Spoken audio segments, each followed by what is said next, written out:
થેપલામાં ક્યારે દૂધ નાખીને બનાવ્યા છે? તો hello friends, welcome back to my channel. કેમ છો? મજામાં? આજે થેપલા તો બનાવવાના છીએ, પરંતુ કંઈક અલગ જ રીતથી બનાવવાના છીએ.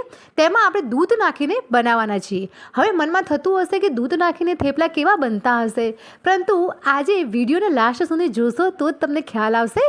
તો ફ્રેન્ડ્સ, વિડીયોને લાસ્ટ સુધી જરૂરથી જોજો. અને હા, ચેનલ પર પહેલી જ વખત આવ્યા હો ને તો please subscribe to my channel. ચલો લે સ્ટાર્ટ. તો અહીં સૌપ્રથમ જુઓ, મેં મેથી છે ને તેને આવી રીતે ધોઈ નાખી છે.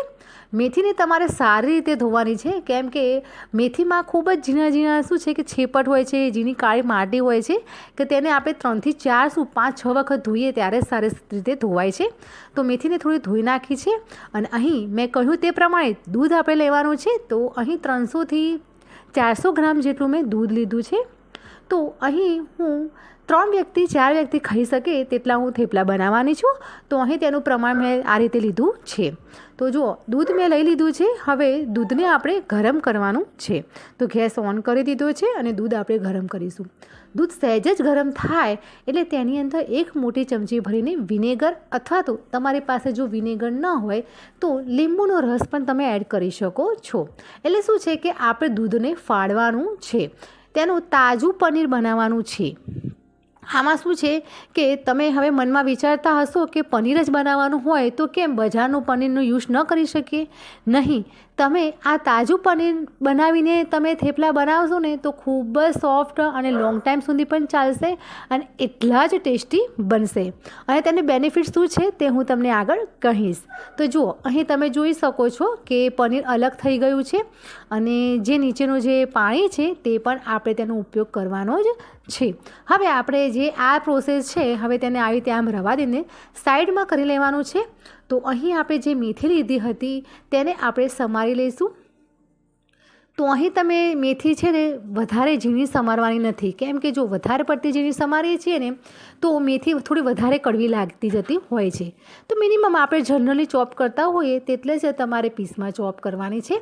જો હું આ રીતે કાતરની મદદથી ચોપ કરું છું તે રીતે તમારે સમારી દેવાની છે.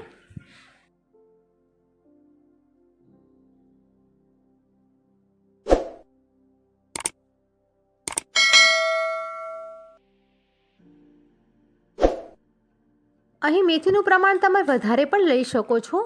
તો હવે આપણે લોટ બાંધીશું. હવે જ્યારે પણ થેપલા કે ઢેબરા તમે બનાવતા હોય ત્યારે તમે જે પ્રકારનો લોટ તમે લેતા હોય તે પ્રકારનો લોટ તમે લઈ શકો છો. અહીં મેં મકાઈનો અને થોડો ચણાનો લોટ લીધો છે અને ઘઉંનો લોટ મેં એ રીતે લીધો છે. હવે આપણે મરચું એડ કરીશું, સ્વાદ પ્રમાણે મીઠું એડ કરીશું. આમાં કોઈ જ મેં વધારાના કોઈ જ મસાલા મેં નાખ્યા નથી. જનરલી આપણા ઘરમાં હોય બસ એ જ મેં એનો ઉપયોગ કર્યો છે.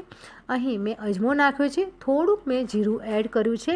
જુઓ, તમારે કદાચ ફેમિલી ખાતા હોય તો તમે જે સૂકા દાણા છે ને તેને અધકચરા ક્રશ કરીને પણ તમે એડ કરી શકો છો. તો બસ આ રીતે તલ તમે નાખી શકો છો. બસ આ ટાઈપનું જનરલી આપણે જે ગુજરાતી ફેમિલીમાં મસાલો કરતા હોઈએ છીએ તે રીતે મેં કર્યો છે. આમાં કોઈ મેં કોથમીર પણ નથી નાખી કે લીલા મરચાં નથી નાખ્યા, આદું કે લસણ કંઈ જ મેં નાખ્યું નથી, પણ ખૂબ જ સરસ ટેસ્ટી આ થાય છે. અને આમાં તમે શું કે ભરપૂર તમે મેથી નાખી શકો છો. કેમ કે જે મેથીની જે કડવાશ છે ને તે આપણે આ પનીર છે અને પનીરનું જે નીકળેલું પાણી છે તેનાથી જ કડવાશ લાગશે નહીં. જ્યારે પણ આપણે થેપલા બનાવીએ છીએ ત્યારે તેમાં થોડી કડવાશ રહે જ છે. અને શું છે કે શિયાળામાં વધારે પડતી આપણે મેથી નાખતા જ હોઈએ છીએ. પરંતુ તમે આ રીતે લોટ બાંધીને તમે બનાવશો ને તો થેપલા તમને ક્યારેય પણ કડવા લાગવાના નથી. અને જ્યારે પણ તમે થેપલા બનાવશો ને તો હું તમને કહું છું, ગેરંટી આપું છું કે તમે આ રીતે જ બનાવવાનું પસંદ કરશો. હવે થોડું આની અંદર જો મોઈન નાખવું હોય તો થોડું મોઈન નાખીને તમારે લોટ બાંધી લેવાનું છે. આપણે જે રીતે ભાખરીનો બાંધતા હોઈએ તેટલો આપણે કઠણ લોટ બાંધવાનો છે. પરંતુ આમાં આપણે જે પનીર બનાવ્યું હતું તો તે પનીર આપણે અંદર મસળીને એડ કરવાનું છે. અને પનીર બનાવતી વખતે જે પાણી નીચે તપેલીમાં વધ્યું હતું તેનાથી જ આપણે લોટ બાંધીશું. તો આ લોટ એટલો સોફ્ટ અને નરમ બનશે કે તમે આવી રીતે તરત બાંધીને તમે થેપલા કોઈ પણ તમે બનાવશો ને તો લોંગ ટાઈમ સુધી ચાલશે. મેથીની કડવાશ પણ નહીં લાગે અને એટલા સોફ્ટ અને પોચા બનશે કે ઇઝીથી તમે ચાવી પણ શકશો. જો આવી રીતે છે ને આપણે લોટ બાંધી દીધો છે અને જો તમારું જે પનીર બનાવતા જે પાણી વધ્યું હતું ને તેમાં તમે સૂપમાં પણ નાખી શકો છો, શાકમાં પણ નાખી શકો છો, લોટ બાંધવામાં પણ તમે નાખી શકો છો. હવે આપણે થેપલા બનાવીશું. તો અહીં થેપલા હું ચોરસ પડવાળા બનાવીશ. આમ તો જનરલી તમે ગોળ બનાવો તો પણ ચાલી જાય. તો આવી રીતે જો હું પડવાળા બનાવીશ ને તો તે શેકાશે એટલે તેમાં શું છે કે અલગ અલગ પડ નીકળે છે તો ખાવાની પણ થોડી મજા આવે છે.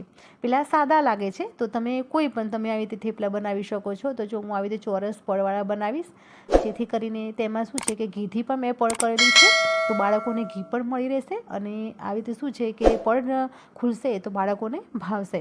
તો આવી રીતે જો મેં આવી રીતે ચોરસ વણી લીધો છે તો આવી રીતે હું શું છે કે થેપલા આવી રીતે વણી લઈશ અને પછી હવે આપણે શેકી લઈશું. તો બસ આ રીતે તમે થેપલા બનાવશો તો ખરેખર ફ્રેન્ડ્સ ખૂબ જ ટેસ્ટી બને છે અને શું છે કે મેથીના કારણે કડવા પણ નથી લાગતા. તો બસ આવી રીતે આપણે ઘીથી શેકી લઈશું. તમે તેલથી અથવા તો બટરથી પણ શેકી શકો છો.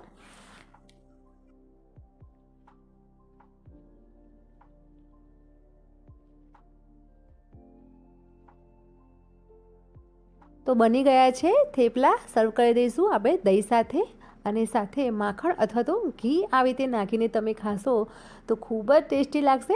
આના સાથે તમે ચા, કોફી, ટામેટો સોસ, ગ્રીન ચટણી, રેડ ચટણી અથવા તો દહીં સાથે પણ સર્વ કરી શકો છો.